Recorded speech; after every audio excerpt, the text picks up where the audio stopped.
प्राप्त करेगा। मैं माननीय प्रधानमंत्री जी से आग्रह करूंगा कि वो अपने विचार को व्यक्त करें।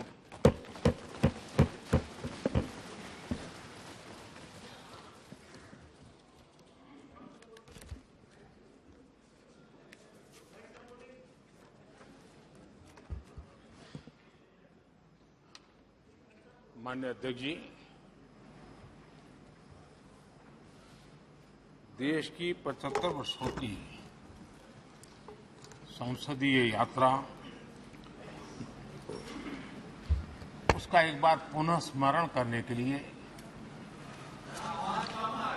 और नए सदन में जाने से पहले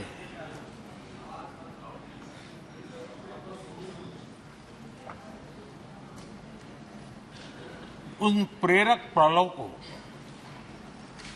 इतिहास की महत्वपूर्ण घड़ी को स्मरण करते हुए आगे बढ़ने का ये अवसर है। हम सब इस ऐतिहासिक भवन से विदा ले रहे हैं। आजादी के पहले ये सदन इंपीरियल लेजिस्लेटिव काउंसिल का स्थान हुआ करता था। आजादी के बाद ये संसद भवन के रूप में उसको पहचान मिली। ये सही है, इस इमारत के निर्माण करने का निर्णय विदेशी शासकों का था, लेकिन ये बात हम न कभी भूल सकते हैं और हम गर्व से कह सकते हैं कि इस भवन के निर्माण में पसीना मेरे देशवासियों का लगा था, परिश्रम मेरे देशवासियों का लगा था और पैसे भी मेरे देश के लोगों के।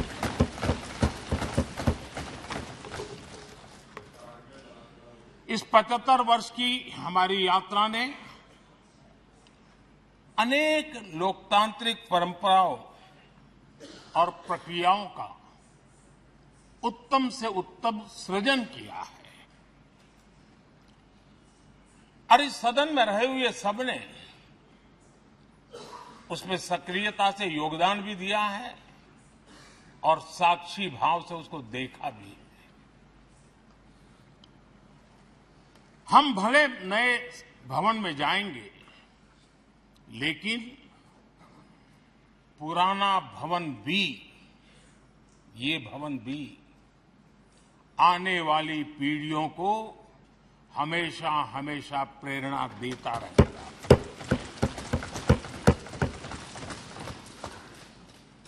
ये भारत के लोकतंत्र की स्वर्णिम यात्रा का एक महत्वपूर्ण अध्याय,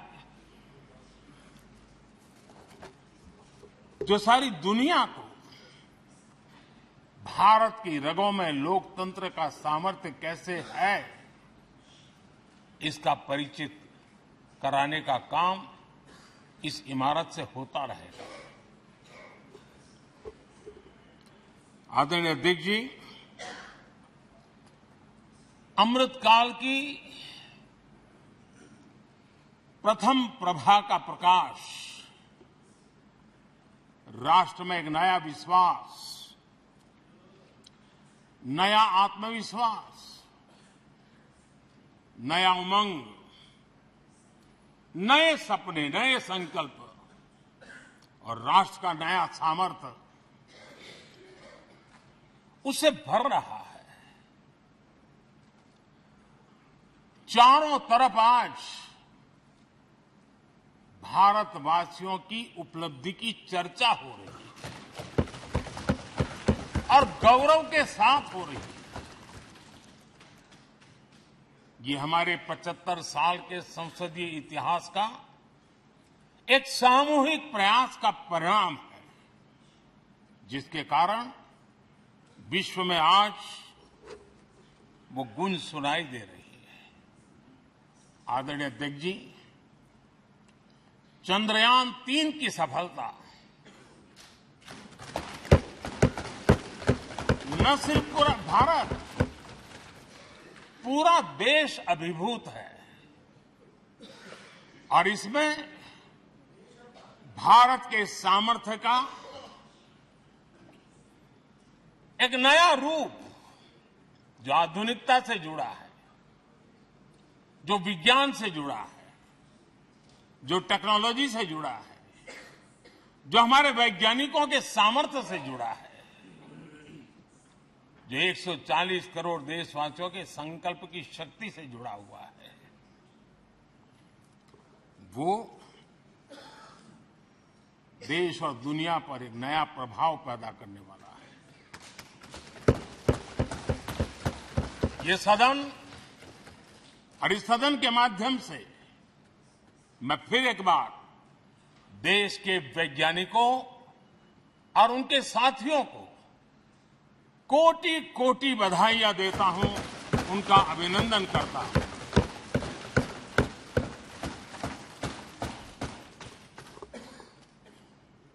आदरणीय अध्यक्ष जी,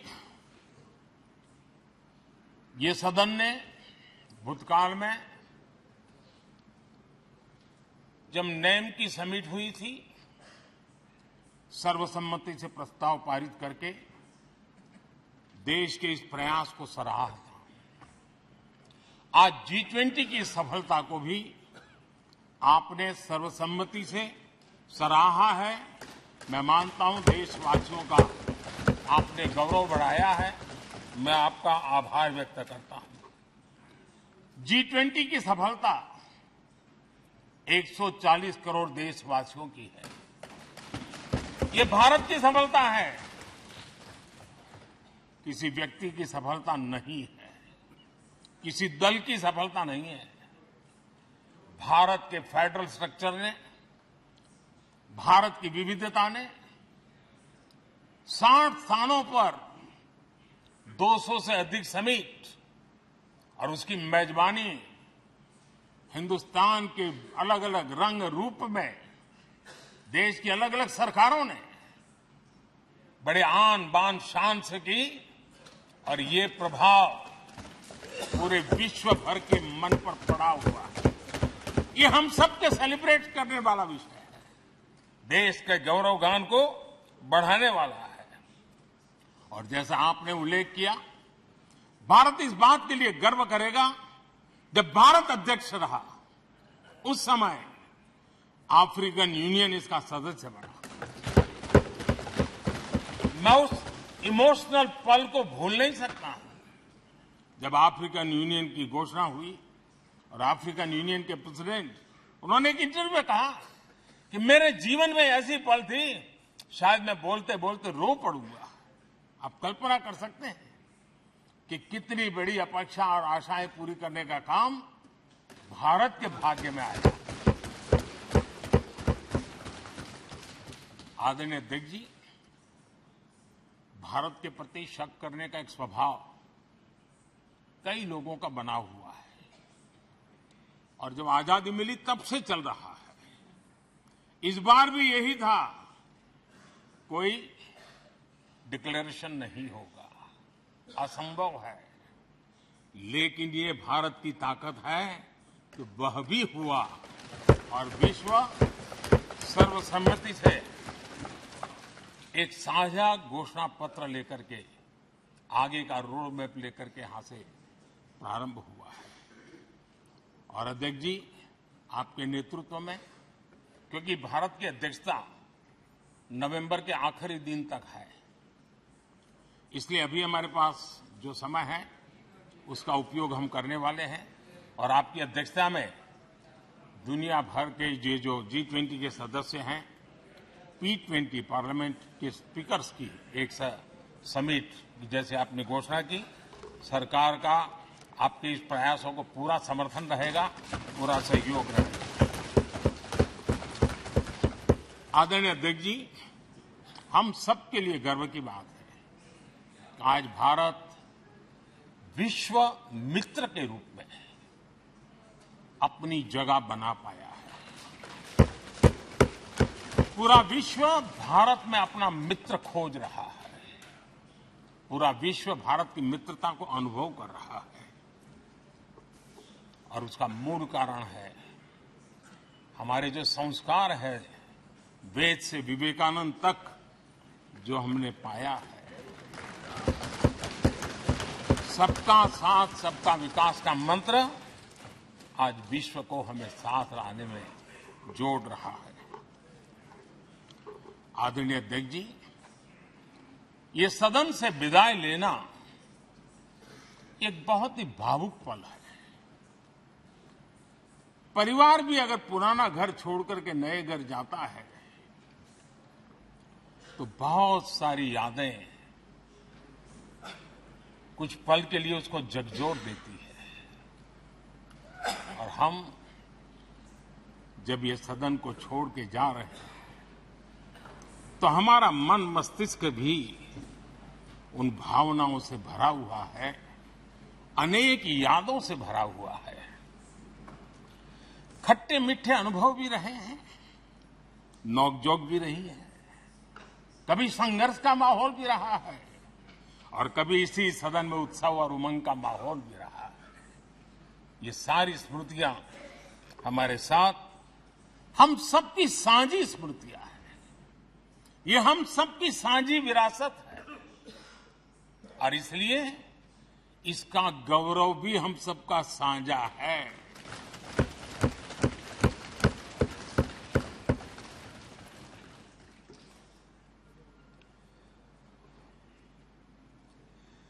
आजाद भारत के नवनिर्माण से जुड़ी हुई अनेक घटनाएं इन 75 वर्ष में यही सदन में आकार लेती हुई हमने देखी है।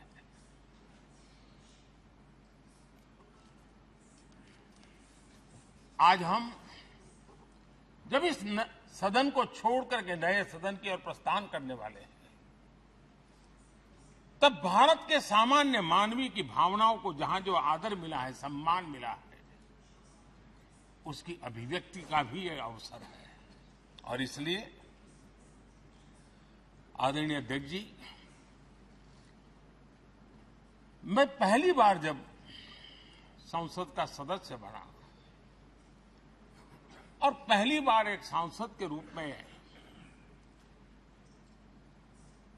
इस भवन में मैंने प्रवेश किया तो सहज रूप से मैंने इस संसद भवन के दौर पक्ति पर अपना शीश झुका करके इस लोकतंत्र के मंदिर को श्रद्धा भाव से नमन करते हुए मैंने पैर रखा था। वो पल मेरे लिए भावनाओं से भरी हुई थी। मैं कल्पना नहीं कर सकता था, लेकिन भारत के लोकतंत्र की ताकत है, भारत के सामान्य मानवीय की लोकतंत्र के प्रति श्रद्धा का प्रतिबिंब है कि रेलवे प्लेटफॉर्म पर गुजारा करने वाला एक गरीब परिवार का बच्चा पार्लियामेंट पहुंच गया।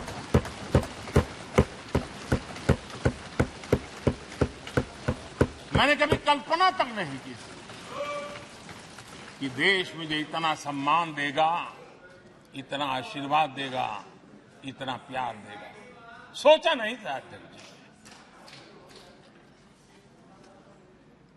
आदरणीय अध्यक्ष जी, हम में से बहुत लोग हैं जो संसद भवन के अंदर जो चीजें लिखी गई उसको पढ़ते भी रहते हैं, कभी कभी उसका उल्लेख भी करते हैं। हमारे यहाँ संसद भवन के प्रवेश द्वार पर एक छांदोग्य उपनिषद का एक वाक्य है, लोक द्वारम करके पूरा वाक्य है। उसका मतलब ये होता है कि जनता के लिए दरवाजे खोलिए और देखिए कि कैसे वो अपने अधिकारों को प्राप्त करती है। हमारे ऋषि मुनियों ने लिखा हुआ है, हमारे प्रवेश द्वार पर लिखा हुआ है। हम सब और हमारे पहले जो यहां रहे हैं वो भी इस सत्यता के साक्षी है। आदरणीय अध्यक्ष जी, समय रहते जैसे जैसे वक्त बदलता गया, ये हमारे सदन की संरचना भी निरंतर बदलती रही है और अधिक समावेशी बनती गई है। समाज के हर वर्ग का प्रतिनिधि विविधताओं से भरा हुआ इस सदन में नजर आता है। अनेक भाषाएं हैं, अनेक बोलियां, अनेक पहरवेश हैं, अनेक खान-पान है।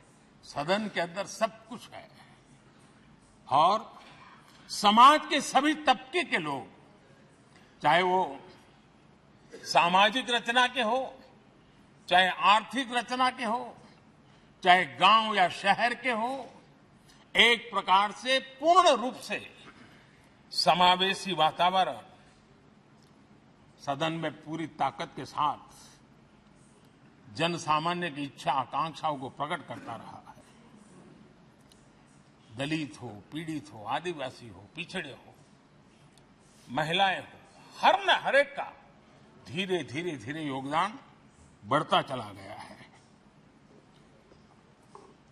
आदरणीय अध्यक्ष जी, प्रारंभ में महिलाओं की सदस्य संख्या कम थी, लेकिन धीरे धीरे माताओं बहनों ने भी इस सदन की गरिमा को बढ़ाया है। इस सदन के गरिमा में बहुत बड़ा बदलाव लाने में उनका योगदान रहा है।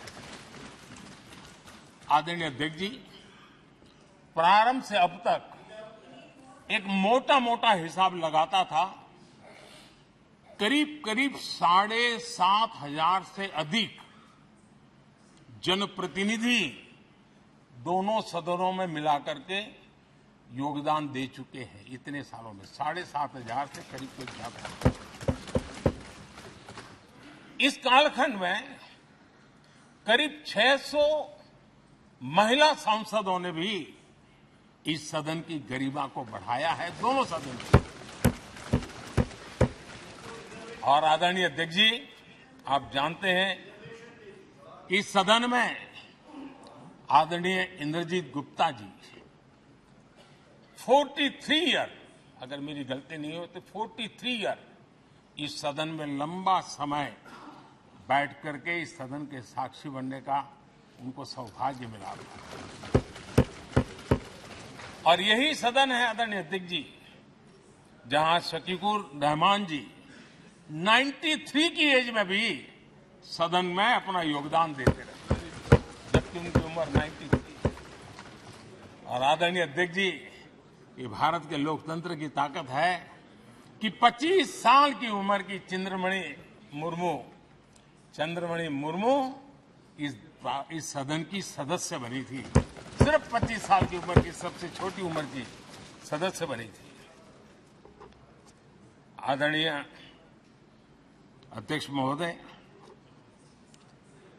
वाद विवाद, कटाक्ष, ये सब कुछ हम सबने अनुभव किया है, हम सबने इनिशिएट भी किया है, कोई बात नहीं है। लेकिन उसके बावजूद भी शायद जो परिवार भाव हम लोगों के बीच में रहा है, हमारे पहले की पीढ़ियों में भी रहा है, जो लोग प्रचार माध्यमों से हमारे यहां का रूप देखते हैं और बाहर निकलते ही हमारा जो अपनापन होता है, परिवार भाव होता है, वो एक अलग ही ऊंचाई पर ले जाता है। और ये भी इस सदन की ताकत है, एक परिवार भाव। और उसके साथ साथ हम कभी कड़वाहट पाल करके नहीं जाते हैं। हम उसी प्यार से सदन छोड़ने के कई वर्षों के बाद भी मिल जाए तो भी उस प्यार को कभी भूलते नहीं है, उस स्नेह भरे याद दिनों को भूलते नहीं है। वो मैं अनुभव कर सकता हूं।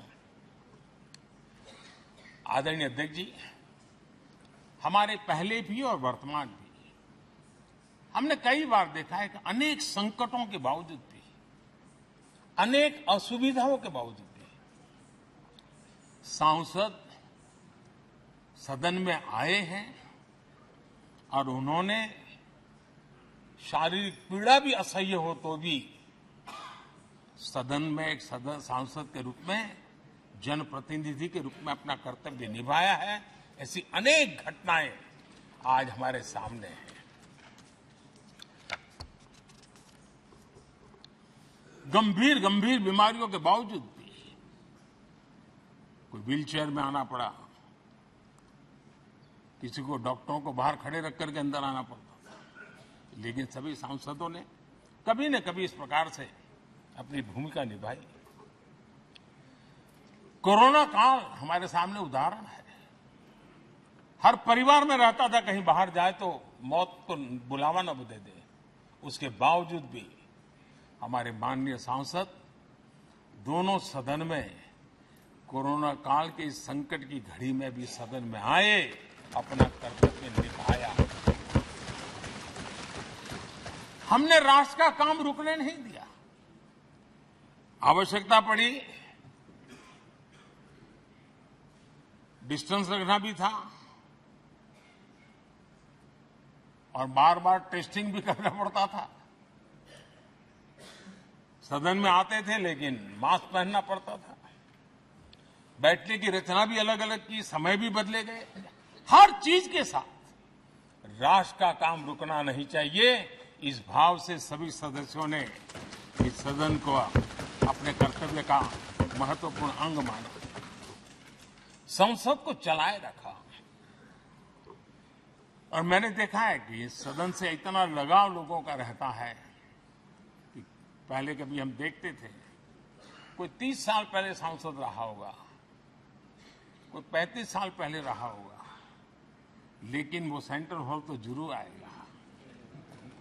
जैसे मंदिर जाने की आदत होती है, वैसे उनको सदन में आने की आदत है।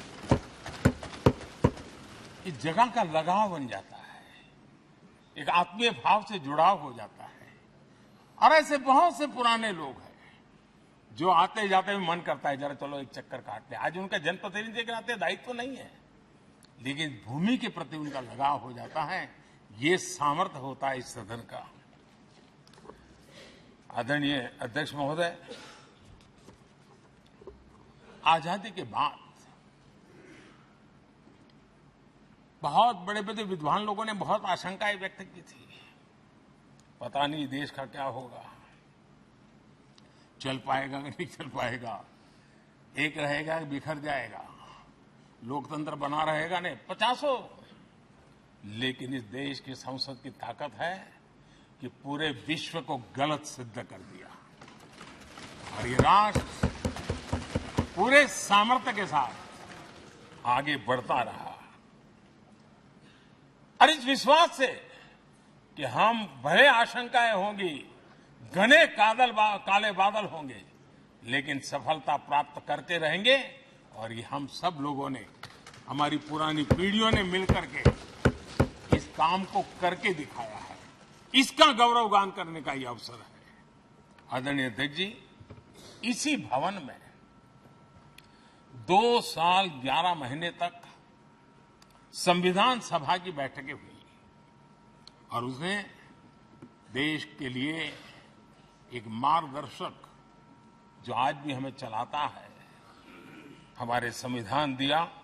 और 26 नवंबर 1949 को जो संविधान हमें मिला, वो 26 जनवरी 1950 को लागू हुआ। इन 75 वर्षों में सबसे बड़ा जो अचीवमेंट है वो ये है कि देश के सामान्य मानवी का इस संसद पर विश्वास बढ़ता ही गया है। और लोकतंत्र की सबसे बड़ी ताकत यही है कि इस महान संस्था के प्रति, इस महान इंस्टीट्यूशन के प्रति, इस व्यवस्था के प्रति उनका विश्वास अटूट रहे, विश्वास उनका बना रहे। इन 75 वर्षों में हमारी संसद ने जन भावनाओं की अभिव्यक्ति का भवन भी बना दिया। यहां जन भावनाओं की पुरजोश अभिव्यक्ति और हम देखते हैं राजेंद्र बाबू से लेकर डॉक्टर कलाम, रामनाथ जी कोविंद और अभी द्रौपदी मुर्मू जी, इन सब के संबोधन का लाभ हमारे सदनों को मिला है, उनका मार्गदर्शन मिला है। आदरणीय अध्यक्ष जी, पंडित नेहरू जी, शास्त्री जी, वहां से लेकर के अटल जी, मनमोहन सिंह जी तक एक बहुत बड़ी श्रृंखला जिसने इस सदन का नेतृत्व किया है और सदन के माध्यम से देश को दिशा दी है, देश को नए रंग रूप में ढालने के लिए उन्होंने परिश्रम किया है, पुरुषार्थ किया है। आज उन सबका गौरवगान करने का भी अवसर है। आदरणीय अध्यक्ष जी, सरदार वल्लभ भाई पटेल, लोहिया जी, चंद्रशेखर जी, आडवाणी जी, न जाने अनगिनत नाम, जिन्होंने हमारे इस सदन को समृद्ध करने में, चर्चाओं को समृद्ध करने के लिए, देश के सामान्य से सामान्य व्यक्ति की आवाज को ताकत देने का काम इस सदन में किया है। विश्व के भी अनेक राष्ट्राध्यक्षों ने हमारे इन सदनों को संबोधित करने का भी अवसर आए हैं और उनकी बातों में भी भारत के लोकतंत्र के प्रति आदर का भाव व्यक्त हुआ है। आदरणीय अध्यक्ष जी, उमंग उत्साह के पल के बीच भी कभी सदन की आंख से आंसू भी बहे। ये सदन दर्द से भर गया जब देश को 3 अपने प्रधानमंत्री उनको अपने कार्यकाल में ही खोने की नौबत आई, नेहरू जी, शास्त्री जी और इंदिरा जी। तब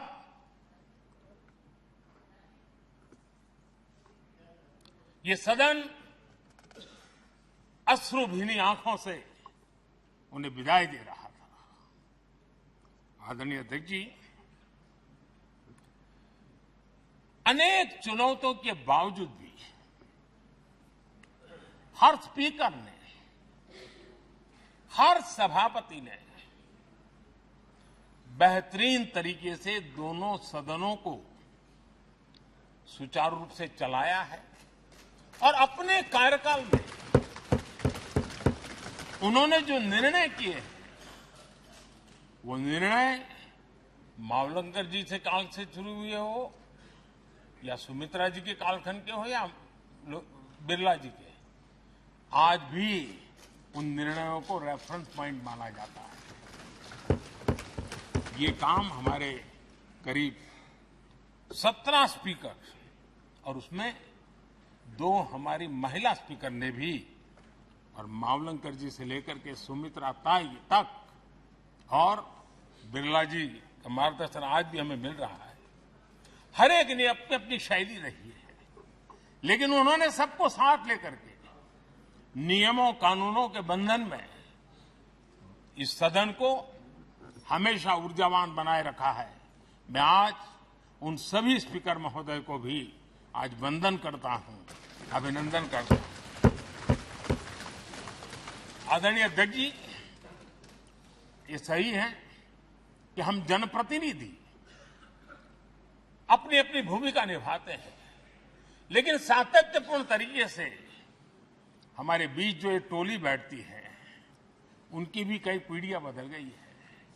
कभी कागज लेके दौड़ के आते हैं, उनका भी योगदान कम नहीं है।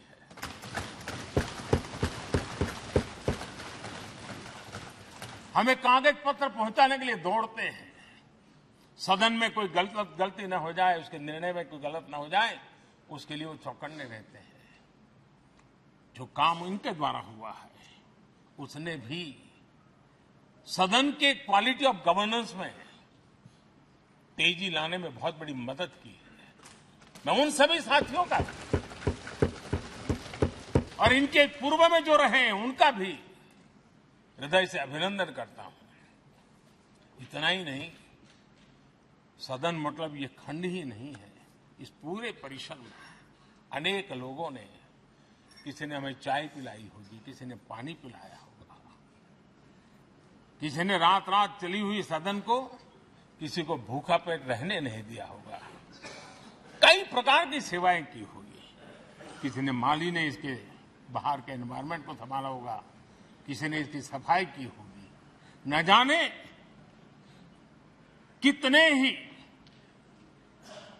अनगिनत लोग होंगे जिन्होंने हम सब अच्छे ढंग से काम कर सके, और यहां जो काम हो वो काम देश को आगे बढ़ाने के लिए अधिक से अधिक तेजी से हो, उसके लिए जो माहौल बनाना, व्यवस्था बनाना, उसके लिए जिसने योगदान दिया है, मेरी तरफ से भी और इस सदन की तरफ से भी मैं उनका विशेष रूप से नमन करता हूं।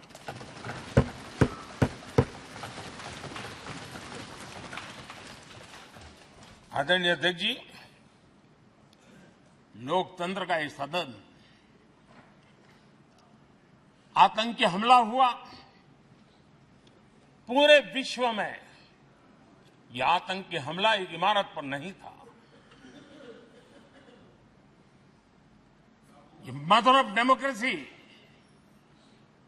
एक प्रकार से हमारी जीवात्मा पर यह हमला था। ये देश उस घटना को कभी भूल नहीं सकता है, लेकिन आतंकियों से लड़ते लड़ते सदन को बचाने के लिए और हर सदस्य को बचाने के लिए जिन्होंने अपने सीने पर गोलियां झेली, आज मैं उनको भी नमन करता हूं। हमारे बीच नहीं है, लेकिन उन्होंने बहुत बड़ी रक्षा की है। आदरणीय अध्यक्ष जी, जब आज हम इस सदन को छोड़ रहे हैं, तब मैं उन पत्रकार मित्रों को भी याद करना चाहता हूं जिन्होंने जीवन में, कुछ लोग तो ऐसे हैं जिन्होंने पूरा जीवन अपने कार्यकाल में संसद के काम को ही उन्होंने रिपोर्ट किया है। एक प्रकार से वो जीवंत साक्षी रहे हैं। उन्होंने यहां की पल पल की जानकारी देश तक पहुंचाई, और तब तो ये सारा टेक्नोलॉजी अवेलेबल नहीं थी। तब वही लोग थे जो यहां की बात पहुंचाते थे, और उनका सामर्थ्य था वो अंदर की भी पहुंचाते थे और अंदर की भी पहुंचाते थे।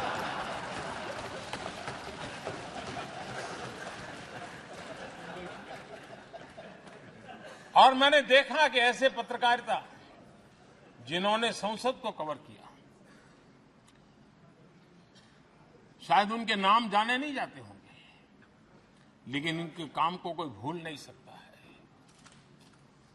और खबरों को लिए नहीं, भारत की इस विकास यात्रा को संसद भवन से समझने के लिए उन्होंने अपनी शक्ति खपा दी थी। आज भी पुराने जो पत्रकार मित्र मिल जाते हैं और जिन्होंने कभी संसद को कवर किया हो, तो ऐसी अननोन चीजें बताते हैं जो उन्होंने अपनी आंखों से देखी होती, कान से सुनी होती है, जो अचरज करने वाली होती है। यानी एक प्रकार से जैसी ताकत यहां की दीवारों की रही है, वैसा ही दर्पण उनकी कलम में रहा है, और उस कलम ने देश के अंदर संसद के प्रति, संसद सदस्यों के प्रति एक अहोभाव का भाव जगाया है। मैं आज कई पत्रकार बंधु होंगे जो रहे नहीं होंगे,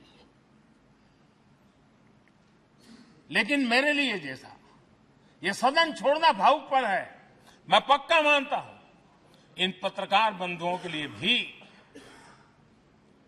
ये सदन छोड़ना उतना ही भावुक पल होगा, क्योंकि इनका लगाव हमसे भी ज्यादा रहे। कुछ तो पत्रकार ऐसे होंगे जो हम लोगों की टर्म से भी समय उन्होंने काम किया होगा।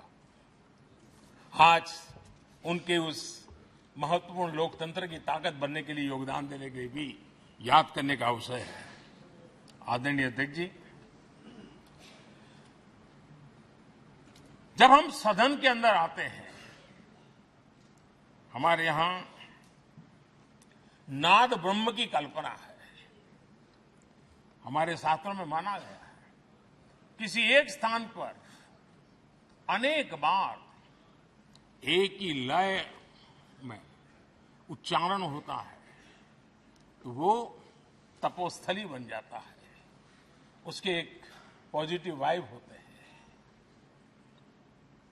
नाद की एक ताकत होती है जो स्थान को सिद्धि स्थान में परिवर्तित कर देती है।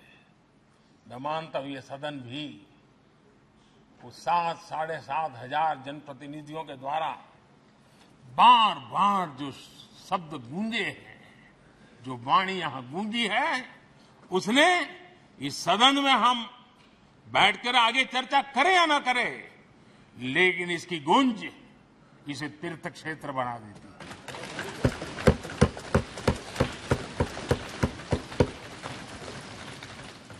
एक जागृत जगह बन जाती है और लोकतंत्र की प्रति श्रद्धा रखने वाला व्यक्ति आज से 50 साल के बाद भी जब यहां देखने के लिए भी आएगा तो उसे उस गूंज की अनुभूति होगी कि कभी भारत की आत्मा की आवाज यहां पर गूंजती थी। और इसलिए अध्यक्ष महोदय, ये वो सदन है जहां कभी भगत सिंह, बटुकेश्वर दत्त, उन्होंने अपनी वीरता सामर्थ्य से अंग्रेज सल्तनत को जगा दिया था बम का धमाका कर। वो बम की गूंज भी जो देश का भला चाहते हैं उनको कभी सोने नहीं देती। आदरणीय अध्यक्ष जी, ये वो सदन है जहां पंडित जी को इसलिए भी याद किएगा, अनेक बातों के लिए याद करेगा, लेकिन हम जरूर याद करेंगे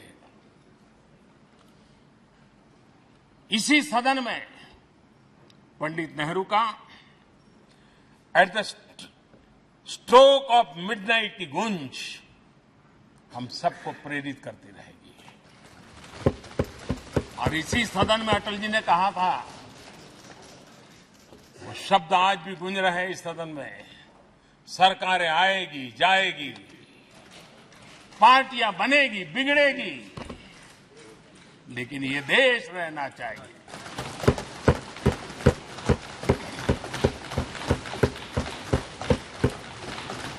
आदरणीय अध्यक्ष जी, पंडित नेहरू की जो प्रारंभिक मंत्री परिषद थी, बाबा साहब आंबेडकर जी एक मंत्री के रूप में दुनिया की बेस्ट प्रैक्टिसेस भारत में लाने पर बहुत जोर दिया करते थे।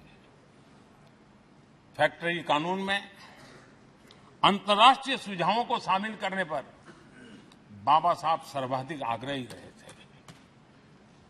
और उसका परिणाम आज देश को लाभ मिल रहा है। बाबा साहब आंबेडकर ने देश को नेहरू जी की सरकार में वाटर पॉलिसी दी थी और उस वाटर पॉलिसी बनाने में बाबा साहब आंबेडकर की बहुत बड़ी भूमिका रही थी। आदरणीय अध्यक्ष जी,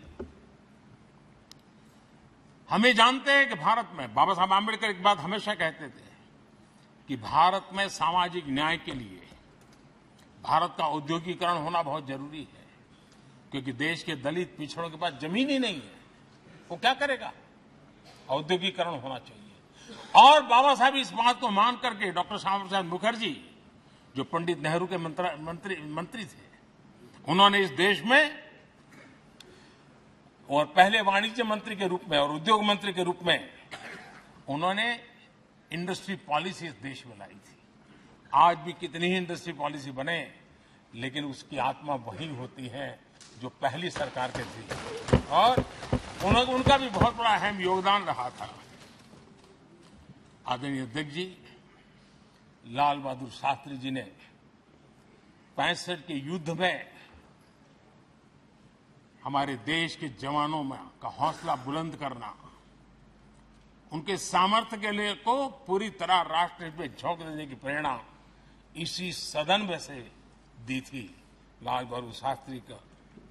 और यहीं पर उन्होंने ग्रीन रिवॉल्यूशन के लिए एक मजबूत नींव लाल बहादुर शास्त्री जी ने रखी थी। आदरणीय अध्यक्ष जी, बांग्लादेश की मुक्ति का आंदोलन और उसका समर्थन भी इसी सदन ने इंदिरा गांधी के नेतृत्व में किया था। इसी सदन ने इमरजेंसी में लोकतंत्र पर होता हुआ हमला भी देखा था और इसी सदन ने भारत के लोगों की ताकत को एहसास कराते हुए मजबूत लोकतंत्र की वापसी भी इसी सदन ने देखी थी। वो राष्ट्रीय संकल्प भी देखा था, ये सामर्थ्य भी देखा था। आदरणीय अध्यक्ष जी, ये सदन इस बात का हमेशा ऋणी रहेगा क्योंकि इसी सदन में हमारे पूर्व प्रधानमंत्री चरण सिंह जी ने ग्रामीण मंत्रालय का गठन किया था, रूरल डेवलपमेंट मिनिस्ट्री। इसी सदन में मतदान की उम्र 21 से 18 करने का निर्णय हुआ था और देश की युवा पीढ़ी को इसका योगदान देने के लिए प्रेरित किया गया, उत्साहित किया गया था। हमारे देश ने गठबंधनों की सरकारें देखी, पीपी सिंह जी हो, चंद्रशेखर जी, और बाद में एक सिलसिला चला। लंबे अरसे से दिशा में देश जा रहा था, आर्थिक नीतियों के बोझ तले देश दबा हुआ था, लेकिन नरसिम्हा राव की सरकार थी जिन्होंने हिम्मत के साथ पुरानी आर्थिक नीतियों को छोड़ करके नई राह पकड़ने का फैसला किया था, जिसके आज देश को परिणाम मिलते हैं।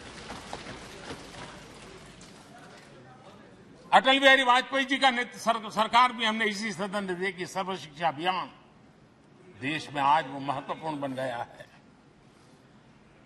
आदिवासी कार्यालय मंत्रालय अटल जी ने बनाया, नॉर्थ ईस्ट का मंत्रालय अटल जी ने बनाया, न्यूक्लियर टेस्ट भारत के सामर्थ्य का परिचायक बन गया। और इसी सदन में मनमोहन जी की सरकार कैश फॉर वोट को भी, उस कांड को भी सदन ने देखा है। आदरणीय अध्यक्ष जी, सबका साथ सबका विकास का मंत्र, अनेक ऐतिहासिक निर्णय, दशकों से लंबित विषय, उनका स्थायी समाधान भी इसी सदन में हुआ। आर्टिकल 370, ये सदन हमेशा हमेशा गर्व के साथ कहेगा कि सदन के कारण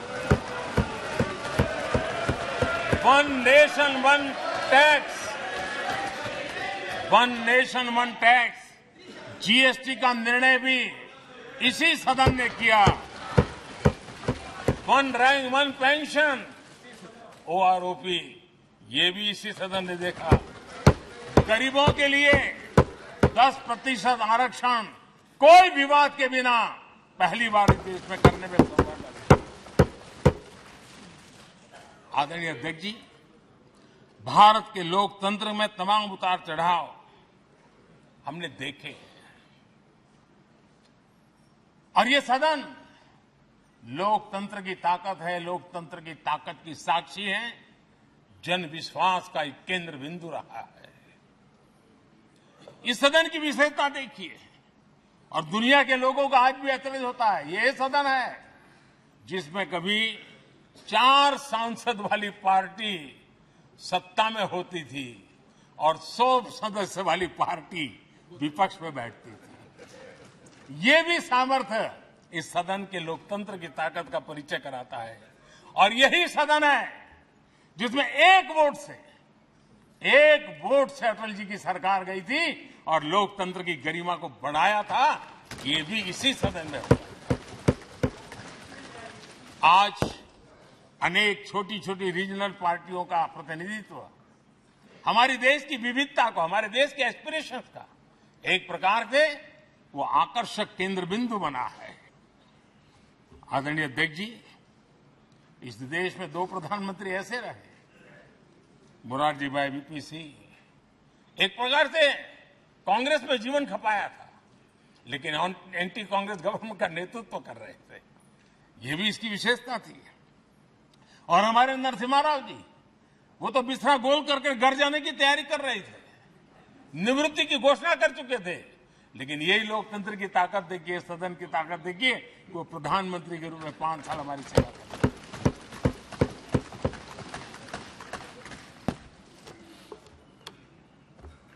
आदरणीय अध्यक्ष जी, सबकी सहमति से कठिन कार्य होते हुए हमने देखे हैं। 2000 की साल थी, अटल जी की सरकार थी। इसी सदन ने 3 राज्यों का गठन सर्व स्वीकृति से किया और बड़े उमंग उत्साह से किया। जब छत्तीसगढ़ की रचना हुई तो उत्सव छत्तीसगढ़ ने भी मनाया, उत्सव मध्य प्रदेश ने भी मनाया। जब उत्तराखंड की रचना हुई तो उत्सव उत्तराखंड ने भी मनाया, उत्सव उत्तर प्रदेश ने भी मनाया। जब झारखंड की रचना हुई तो उत्सव झारखंड ने भी मनाया, उत्सव बिहार ने भी बताया। ये हमारे सदन का सामर्थ्य, सब सहमति का वातावरण बना करके। लेकिन कुछ कड़वी यादें वो भी हैं कि तेलंगाना के हक को दबोचने के लिए भारी प्रयास हुए, खून की नदियां भी बही, और बनने के बाद न तेलंगाना उत्सव मना पाया, न आंध्र उत्सव मना पाया। एक कटुता के बीज बो दिए गए। अच्छा होता उसी उमंग और उत्साह के साथ हम तेलंगाना का निर्माण करते तो एक नई ऊंचाई पर आज तेलंगाना पहुंच चुका होता। आदरणीय अध्यक्ष जी, संविधान सभा ने, आदरणीय अध्यक्ष जी, इस सदन की परंपरा रही है। संविधान सभा ने उस समय अपना दैनिक भत्ता 45 रुपये से कम करके 40 कर दिया था। उनको लगा हमें इसको कम करना चाहिए। आदरणीय अध्यक्ष जी, यही सदन है कैंटीन में मिलने वाली सब्सिडी, जो बहुत कम पैसे में खाना मिलता था, इसी सदस्यों ने उस सब्सिडी को भी खत्म कर दिया और पूरा पैसा देकर के अब कैंटीन में खाते हैं। आदरणीय अध्यक्ष जी, कोरोना काल में जब जरूरत पड़ी तो यही सांसद जिन्होंने एमपी लेड फंड को छोड़ दिया और देश को इस संकट की घड़ी में मदद करने के लिए आगे आए। इतना ही नहीं, कोरोना काल में इसी सदन के सांसदों ने अपने तनख्वाह में 30% कटौती की और उन्होंने देश के सामने आए हुए संकट में अपनी बहुत बड़ी जिम्मेवारी निभाई। आदरणीय अध्यक्ष जी, हम गर्व से कह सकते हैं, ये सदन में बैठे हुए लोग भी कह सकते हैं, हमारे पूर्वज जो सदन में बैठे थे वो भी कह सकते हैं कि हम ही लोग हैं जिन्होंने हम पर डिसिप्लिन लाने के लिए हमारे यहां जनप्रतिनिधित्व कानून में समय समय पर कठोरता बरती। नियम हमने ही लादे, हमने ही तय किया कि नहीं, जनप्रतिनिधि के जीवन में ये नहीं हो सकता। मैं मानता हूं ये जीवंत लोकतंत्र का बहुत बड़ा उदाहरण है और ये सदन ने दिया है, यही माननीय सांसदों ने दिया है और हमारी पुरानी पीढ़ी के सांसदों ने दिया है। और मैं मानता हूं कि कभी कभी उन चीजों को भी याद करना चाहिए। आदरणीय अध्यक्ष जी, हम जो वर्तमान सांसद हैं उनके लिए तो ये विशेष सौभाग्य का अवसर है। सौभाग्य का अवसर इसलिए है कि हमें इतिहास और भविष्य दोनों की कड़ी बनने का अवसर देता है।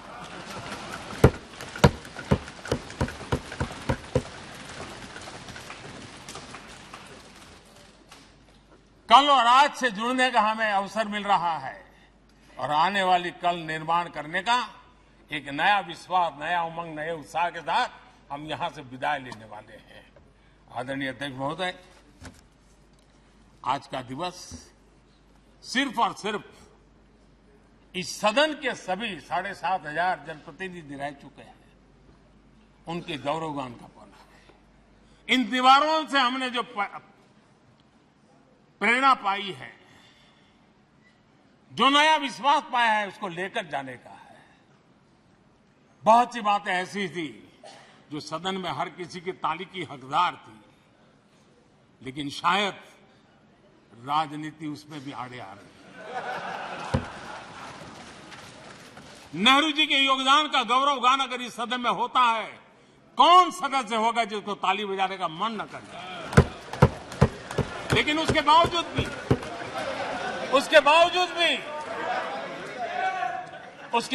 भी देश के लोकतंत्र के लिए बहुत जरूरी है हम सब ने अपने यहां सोच लें।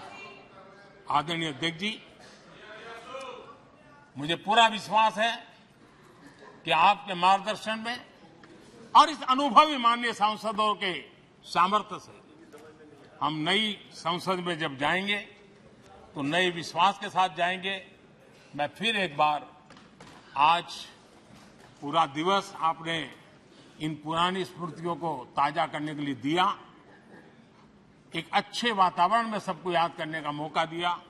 इसके लिए मैं आप सबका, आपका हृदय से आभार व्यक्त करता हूं और मैं सभी सदस्यों से आग्रह करूंगा कि अपने जीवन की ऐसी मधुर यादों को यहां हम जरूर व्यक्त करें, ताकि देश तक पहुंचे कि सचमुच में ये हमारा सदन, ये हमारे जनप्रतिनिधियों की गतिविधि सच्चे अर्थ में देश को समर्पित है। इसका भाव लोगों के तक पहुंचे, इसी एक अपेक्षा के साथ मैं फिर एक बार इस धरती को प्रणाम करता हूं, इस सदन को प्रणाम करता हूं। भारत के मंदिरों से बनी हुई हर एक दीवार के हर एक ईंटे को प्रणाम करता हूं और पिछले 75 साल में भारत के लोकतंत्र को नया सामर्थ्य शक्ति देने वाले हर गुंज को, उस नाद ब्रह्म को नमन करते हुए मेरी वाणी को विराम कर देता हूं। बहुत बहुत धन्यवाद। माननीय सदस्यगण, माननीय प्रधानमंत्री जी ने इस सदन की सीख, अनुभव, यहाँ की प्रेरणा, यहाँ की गूंज के बारे में व्यक्त किया है। मैं ये अपेक्षा करूंगा कि आज का दिन इसी तरीके से सकारात्मक वातावरण में हम चर्चा करें, सकारात्मक विषय रखें और जो कुछ भी यहाँ से सीखा है, हमारे पूर्वजों ने जो कुछ भी इस देश को, लोकतंत्र को दिया है, उसके बारे में सकारात्मक विचार रखें। आप सभी को बहुत बहुत धन्यवाद। अधीर रंजन चौधरी जी।